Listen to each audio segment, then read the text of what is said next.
Break کے بعد national issues میں خوش آمدید. کرنل زمان صاحب یہ فرمائیے کہ انڈیا افغانستان میں، پہلے تو یہ فرمائیے کہ انڈیا افغانستان میں جو انویسٹمنٹ ہے اس کی کچھ ارب ڈالر کی جو انویسٹمنٹ ہے، کیا سوچ کے وہ کر رہا ہے؟ آپ کی آنکھ اس کو کس طرح سے دیکھتی ہے؟ دیکھیں جی، انڈیا نے ابھی تک جو کرزئی تھا نا جی، وہ بیسیکلی ہماچل پردیش کی یونیورسٹی سے پڑھا ہوا تھا. اچھا. جب آپ کہیں جا کے پڑھتے ہیں تو وہاں آپ کے دوست احباب سارے کے سارے ہو جاتے ہیں، اور پھر خاص طور پر جن کے انٹرسٹ ہوتے ہیں وہاں کی انٹیلیجنس ایجنسیز ان کو قابو میں کر لیتی ہیں. ٹھیک ہے. جیسے ہمارے بھی بہت سارے لیڈر باہر جاتے ہیں پڑھنے کے لیے، لیڈروں کے بچے جی، جب وہ واپس آتے ہیں تو وہ ایکچولی ان کے پے رول پر ہوتے ہیں. ٹھیک ہے. کرنل قذافی کا جو بیٹا تھا سیف الاسلام، وہ وہاں پر گیا، وہاں پر پڑھا، پی ایچ ڈی کی، 25 کروڑ روپے دے کے جعلی ڈگری لی، اور واپس جب آیا تو اس نے کہا کہ ابا جی ان نیوکلیر ویپنز کی کیا ضرورت ہے، یہ واپس کریں. اور اس کے بعد اس کی تباہی کا سلسلہ شروع ہو گیا. جی.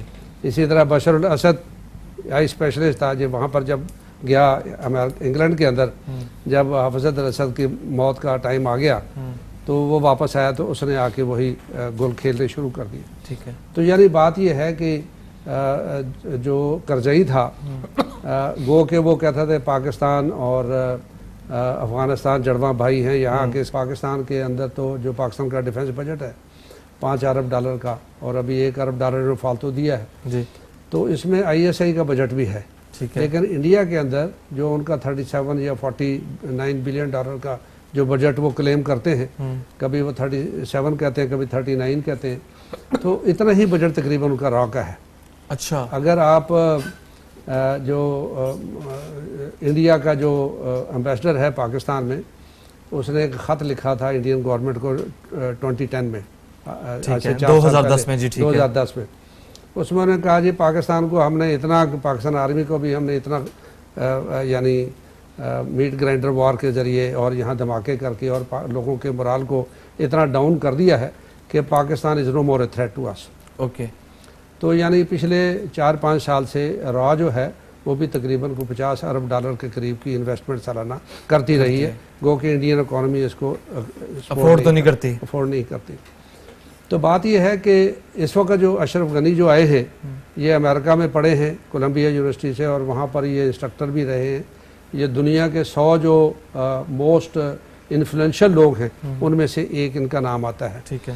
تو یہ اب اکانومی کھیلیں گے. جو بندہ اکانومی کھیلتا ہے تو وہ لڑائی نہیں کرتا، پہلی بات. ٹھیک ہے. دوسری بات یہ ہے کہ ہندوستان جو ہے نا وہ امریکہ نہیں ہے، اور پاکستان جو ہے وہ افغانستان نہیں ہے. ٹھیک ہے. یہ بات ہندوستان کو سمجھنی چاہیے کہ پاکستان افغانستان نہیں ہے، اور ہندوستان کے پاس امریکہ کے ریسورسز نہیں ہیں. جی، ٹھیک ہے. ہندوستان کی فوج گو کہ بڑی پروفیشنل آرمی ہے، اور ان کا وہ دینا چاہیے، کریڈٹ دینا چاہیے. وہ بھی ہماری طرح ہی ٹرینڈ ہوتے ہیں، اور برٹش آرمی نے جن لائن پر ان کو ہم ٹریننگ لیتے ہیں انہی لائن پر ان کے آفیسرز ٹرینڈ ہوتے ہیں. وہ بڑی پروفیشنل آرمی ہے. لیکن یہ ہے کہ کسی قوم کی فوج کا بڑا ہونا یہ کوئی ضروری نہیں ہوتا وہ اتنا طاقتور بھی ہو. ٹھیک ہے. اس کو کہتے ہیں کہ ایک چیز ہوتی ہے کیپیبلٹی، ایک ہوتی ہے کریڈیبلٹی. ٹھیک ہے. تو ہندوستان کی کیپیبلٹی تو ہے کہ اس کی 12 لاکھ کی فوج ہے، اور 12 لاکھ کے قریب اس کے ریزرو ہیں، اس کا ایریا بڑا ہے، اس کو اسرائیل کی اور ایران کی اور امریکہ کی اور پوری عیسائی دنیا کی اس کو حمایت حاصل ہے، سارا کچھ ہے. لیکن آپ یہ بھی دیکھیں کہ ہندوستان کے اندر 200 پرائیویٹ آرمیز ہیں، 100 گوریلا گروپس ہیں. ماؤز نے 40% انڈیا پر قبضہ کیا ہوا ہے. ہندوستان کے اندر 608 ضلع ہیں، جن میں سے 240 ضلعوں پر ان کا قبضہ ہے.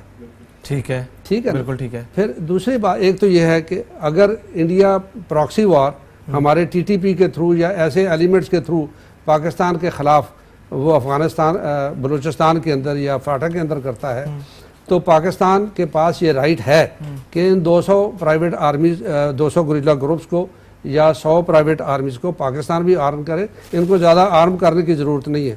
وہ تو آگ آلریڈی لگی، آپ نے تھوڑا سا تیل ڈالنا ہے اور ہندوستان بھڑک اٹھے گا. میں کہتا ہوں 6 مہینے کے اندر ہندوستان تباہ ہو جائے گا. ہندوستان کے اندر کچھ نہیں ہے. صرف بات یہ ہے کہ ہمارے جو لیڈر ہیں بدقسمتی سے، جیسے میں نے کہا، وہ باہر سے پڑھ کے آتے ہیں، وہ سب سے پہلے آ کے آپ کی ایجوکیشن کو تباہ کرتے ہیں، پھر آپ کے بینکوں کو ختم کرتے ہیں، پھر آپ کی ریلوے کو تباہ کرتے ہیں، پھر آپ کے PIA کو تباہ کرتے ہیں، پھر آپ کی افواج پاکستان کے خلاف بولتے ہیں، جی پھر چلے جاتے ہیں. ٹھیک ہے نا.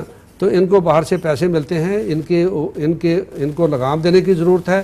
اور اس قسم کے لوگوں کے بارے میں کوئی جو ہماری پارلیمنٹ ہے اس کے اندر یہ تمام ڈول نیشنل، فار ایگزامپل میں آپ کو بتاتا ہوں کہ پاکستان میں اس وقت گریڈ 18 سے لے کر گریڈ 22 تک 1 لاکھ افسر جو ہے وہ ڈول نیشنل ہے، جن کے بچے باہر ہیں، جن کا پیسہ باہر ہے.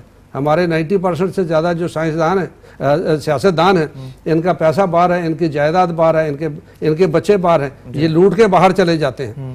تو یہ اگر ان کی سیکورٹی کلیئرنس کی جائے یا آپ کا کانسٹیٹیوشن کا بارڈ ریٹ لگائی جائے تو یہ تو سیکنڈ لیفٹیننٹ بھی بھرتی نہیں ہو سکتے فوج میں. ٹھیک ہے. تو آپ نے ان کو اسمبلی کے اندر ڈالا ہوا ہے تاکہ یہ ہمارے اوپر حکومت کریں اور یہ ہماری تباہی کے یہ ہیں. اب یہ دیکھیں کہ پچھلے 5 سال کے 2008 اور 13 کے درمیان میں 15,000 CIA اور بلیک واٹر کے لوگوں کو ویزے دیے گئے، 150 انڈینز کو ویزے دیے گئے. ان کو کیوں نہیں ابھی تک ان کو سلاخوں کے اندر پنجرے کے اندر بند کیا گیا؟ لیکن صاحب تو میں یہ کہتا ہوں کہ پراکسی وار اگر ہندوستان پاکستان کے خلاف کرتا ہے، پاکستان ہیز دی رائٹ ٹھیک ہے ٹو اسٹرائک بیک. اور پاکستان کے اندر تو ہم تو سارے کے سارے ایک دین کے ماننے والے ہیں، 96% ہم مسلمان ہیں. ہندوستان کے اندر تو 60% صرف ہندو ہیں، جی باقی تو دوسری قومیں ہیں. کرنل صاحب کر سکتا ہے وہ حماقت کرے گا؟ یہ حماقت میں وہی کر رہا ہوں نا. یہ دیکھو جس ملک کے اندر آپ دیکھیں کہ 70% لوگ 40% لوگ جو ہیں فٹ پاتھ پر سوتے ہیں، جی 70% لوگ جہاں پر ان پڑھ ہوں، جہاں پر 42% لوگوں نے بجلی نہ دیکھی ہو، جہاں پر 65% لوگوں نے ابھی تک ٹیلی فون نہ دیکھا ہو، جہاں پر رینٹ وائف کا کاروبار سرے عام ہو، رینٹ وائف کا، رینٹ وام کا کاروبار سرے عام ہو. دنیا کے کسی بندے کو اگر کوئی بچہ چاہیے تو وہاں جا کے ان کی عورتیں وہاں پر $800 میں اویلیبل ہیں اور آپ کو وہ بچہ دیتی ہیں. 30,000 بچہ سالانہ ہندوستان جو ہے وہ پیدا کر کے دوسرے دنیا کو سپلائی کر رہا ہے. تو بات یہ ہے جہاں پر اتنی پاورٹی ہو، جہاں پر پھر وہاں پر آپ دیکھیں کہ ان کے صرف 34 فیملیز کے پاس ان کا 50% جو ہے ان کے پاس ان کا ریسورسز ہے ان کے پاس. ان کے تو یعنی بات یہ ہے کہ ہندوستان کے اندر تو اتنی ویکنیسز ہیں. پاکستان ذرا یہ اصل میں ہمارے لیڈر جو ہیں یہ اپنی مرضی کرتے ہیں. اگر یہ اپنے جو پروفیشنلز ہیں ان سے ذرا تھوڑی سی بھی لیں، ایڈوائز لیں، تو ہندوستان کی کیا مجال ہے کہ ہمارے اندر آ کے پراکسی واریں لڑے. اور کہ پاسبلٹی آپ سمجھتے ہیں موجود ہے پراکسی وار کی کہ وہ افغانستان کے اندر یہ حماقت کرے اور اس کی افغانستان کے اندر جو انویسٹمنٹ ہے کہا جاتا ہے $2 ارب کی، کچھ $5 ارب کی بھی بات کرتے ہیں. اب انڈین یا ماشا کے بارے میں کہا جاتا ہے کہ وہ بزنس کے حوالے سے بڑا کانشیس رہتا ہے، وہ اپنی انویسٹمنٹ بچانے کے لیے کرے گا.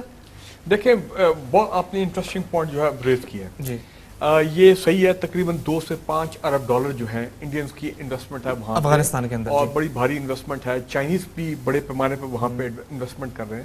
پاکستان نے بھی آفر کیا ہے نئی گورنمنٹ کو کہ جناب یہاں پہ جب حالات پرامن ہوتے ہیں اور ایک حالات کو سٹیبل کرنے کے لیے پاکستان بھی چاہے گا کہ ہم بھی آپ کے اکانومی میں، آپ کے انفراسٹرکچر میں انویسٹمنٹ کریں، تو وہ تو ہے. ٹھیک ہے. لیکن دیکھیں پریزیڈنٹ اشرف غنی پہ بہت ڈیپینڈ کرتا ہے. انلائٹنڈ آدمی ہے، کارزائی کی طرح امریکن پاپٹ اور انڈین سٹوج نہیں ہے. ٹھیک ہے. اکانومسٹ ہے، پڑھے لکھے آدمی ہیں، انلائٹنڈ ہے. میں دوبارہ کہوں ٹھیک ہے. وہ یہ بات سمجھتے ہیں کہ اگر افغانستان میں بد امنی قائم رہی، افغانستان انسٹیبل رہا، تو یہ پھر افغانستان میں وار لارڈز اور یہ لوگ جو ہیں پھر افغان طالبان، حقانی، پھر یہاں پہ لڑائی ہوتی رہی. ٹھیک ہے. افغان نیشنل آرمی کے بارے میں پیپل آر ناٹ شیور کہ کیا وہ افیکٹولی US نیٹو کی آپریشنل بیکنگ کے بغیر کیا وہ اپنا سیکورٹی کا کنٹرول سنبھال لیں گے افغانستان کا. تو دیکھیں پرابلم ایریاز ہیں. لیکن انٹرسٹنگ چیز یہ ہے انڈیا کے حوالے سے انڈینز کو بھی یہ بات سمجھنی چاہیے کہ اگر انہوں نے افغانستان میں بیٹھ کے پاکستان کو ڈی سٹیبلائز کرنے کی کوشش کی اور ہمارا ویسٹرن بارڈر کو گرم رکھنے کی کوشش کی تاکہ پاکستان آرمی کی ایک بڑی توجہ اور ڈپلائمنٹ ویسٹرن بارڈر پہ ہو اور ایسٹرن بارڈر سے لوگوں کو پھر پاکستان آرمی مجبور ہو جائے یہاں لانے کے لیے، تو اس میں نقصان انڈیا کا کیا ہوگا؟ میں ہمیشہ کہتا ہوں India will lose more as compare to Pakistan. کیسے؟ انڈینز کا ایک گلوبل ایجنڈا ہے، گلوبل ڈریم ہے کہ we have to be an economic global super power. Shining India کی باتیں کرتے ہیں. جی گلوبل سپر پاور. وہ اپنے آپ کو ایک ریجنل اور